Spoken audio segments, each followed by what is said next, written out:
Hello दोस्तों, welcome back my YouTube channel technical Mukesh राइटेक। तो आज की इस वीडियो में जो वीडियो है वो बहुत ही हमारे लाइफ के लिए बहुत ही इम्पोर्टेंट होने वाला है, क्योंकि बहुत से जो स्टूडेंट हैं, जैसे कि उन्होंने नाइन्थ कर लिया, यानी कि नाइन्थ पास कर लिया, तो आज नाइन्थ कर लिया, टेंथ कर लिया, 11th कर लिया, 12th कर लिया, उसी प्रकार से उनके माइंड में ये चलता है कि अब क्या किया जाए, कौन सा कोर्स किया जाए जिससे सक्सेस मिल सके।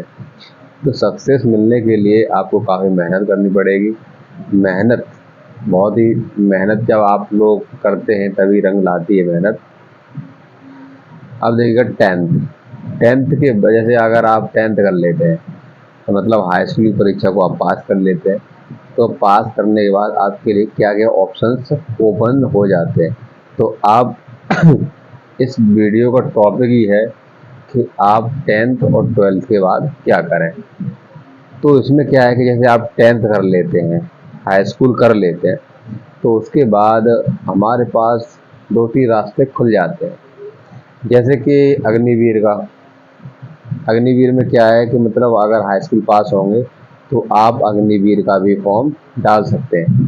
ठीक है, अग्निवीर में फॉर्म डाल सकते हैं, जो कि 4 साल की एक भर्ती होती है, उसमें आप डाल सकते हैं उससे। और आप जैसे कि हाई स्कूल पास करने के बाद आप आईटीआई के लिए भी अप्लाई कर सकते हैं, अगर आप आईटीआई करना चाहते हैं। जैसे कि इलेक्ट्रीशियन ट्रेड है, ट्रेड्स के नाम बता रहा हूँ मैं, इलेक्ट्रीशियन, फिटर, काफ़ी ट्रेड्स और भी होती हैं। सीओपी भी होता है, जैसे कंप्यूटर ऑपरेटर। और इसके बाद और भी देखेंगे, हाई स्कूल के बाद और भी क्या कर सकते हैं, जी कप यानी कि जो जॉइंट एंट्रेंस होता है, पॉलीटेक्निक बोला जाता है। पॉलीटेक्निक पॉलीटेक्निक से आप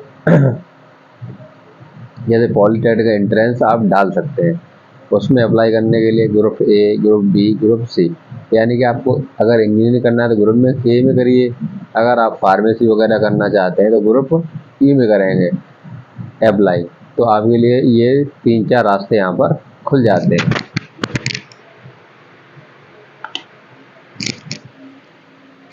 जब ये 3-4 रास्ते खुल जाते हैं, अब हम बात करते हैं अब हम बात करते हैं कि इंटर के बाद, यानी कि 12वीं के बाद क्या करें। तो 12वीं के बाद आप क्या कर सकते हैं, 12वीं के बाद आप देखेंगे कि जैसे कि आपकी एज 18 हो चुकी होती है, मतलब कि 18+ हो चुके होते हैं, आप एक नागरिक बन जाते हैं। तो नागरिक बन जाने के बाद आप 12th में, जैसे कि अगर आप एक मास्टर डिग्री की तरफ जाते हैं, यानी कि मास्टर या टीचर बनना चाहते हैं, गवर्नमेंट टीचर, तो आप उसके लिए क्या करेंगे, आपको एक ऑप्शन होता है बैचलर ऑफ साइंस का।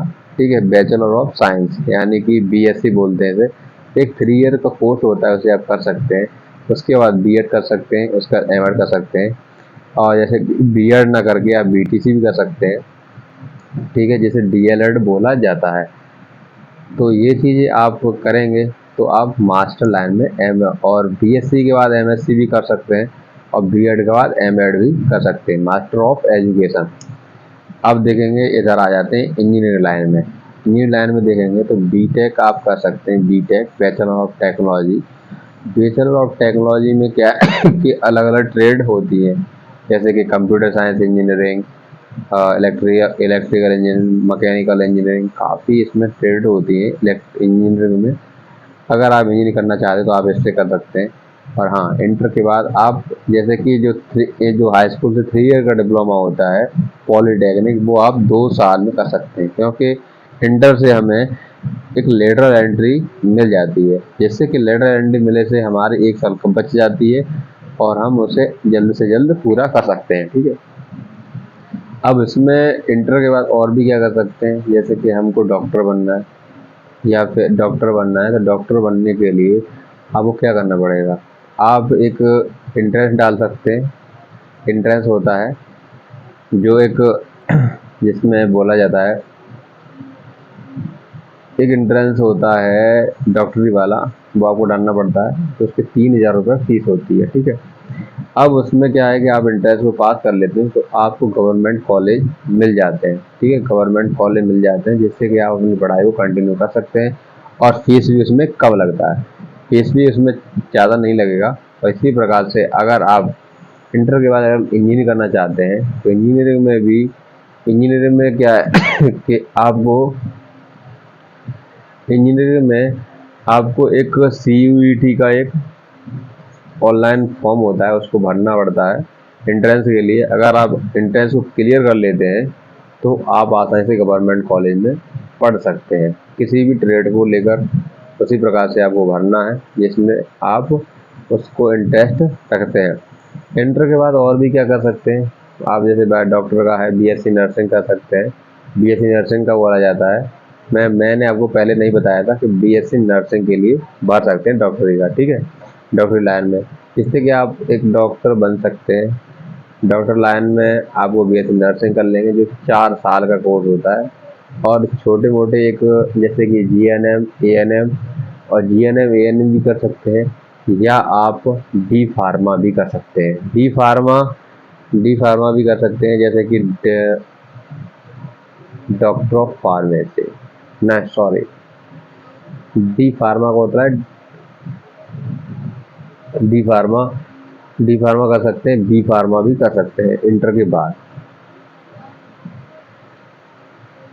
बी फार्मा, जो कि बी फार्मा 3 साल का होता है, बी फार्मा 3 साल का ही होता है बी फार्मा। BSc नर्सिंग 4 साल की होती है। उसी प्रकार से आप इन कोर्सों को आप कंप्लीट कर सकते हैं जिससे कि आपको अच्छी से अच्छी जॉब मिल सके। अब हम बात करते हैं कि इंटर के बाद और भी कौन से एग्ज़ाम को क्लियर करके आप जॉब पा सकते हैं।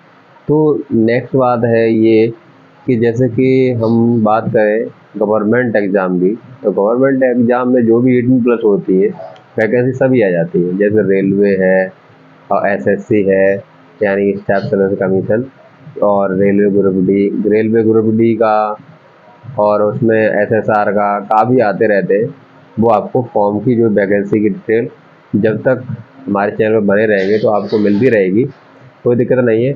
जब तक आप जैसे कि मेरे चैनल पर रहेंगे तब तक आपको ये अपडेट डेली मिलते रहे, कोई दिक्कत नहीं होगी आपको, आसानी से ये अपडेट सभी को मिलेंगे।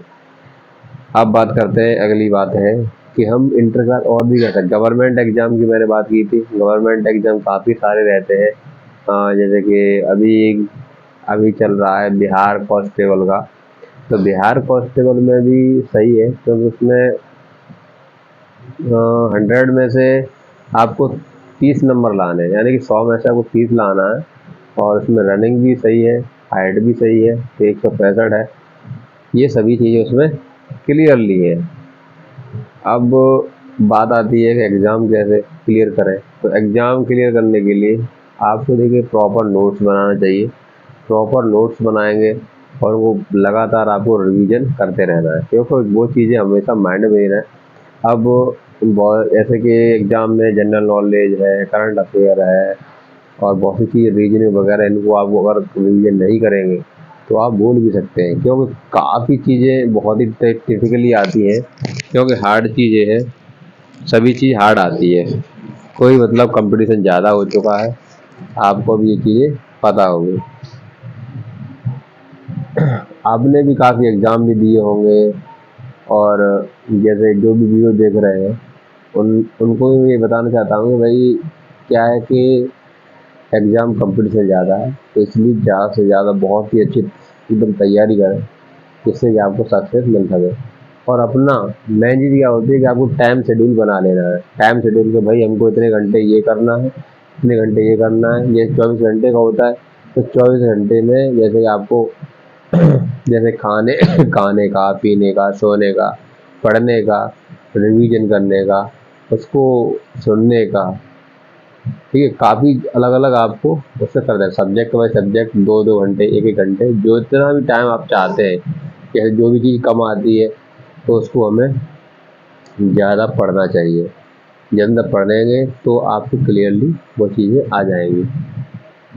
तो देखिए दोस्तों, अगर आपको ये वीडियो अच्छा लगा हो, मेरी जो टिप्स अच्छी लगी हो, तो वीडियो को लाइक करिए, चैनल को सब्सक्राइब करिए, ज़्यादा से ज़्यादा वीडियो को शेयर करें, जिससे कि नया लेटेस्ट नोटिफिकेशन आपको मिल सके। अब मिलते हैं नेक्स्ट वीडियो में। तब तक के लिए Jai Hind, Jai Bharat, take care, bye bye.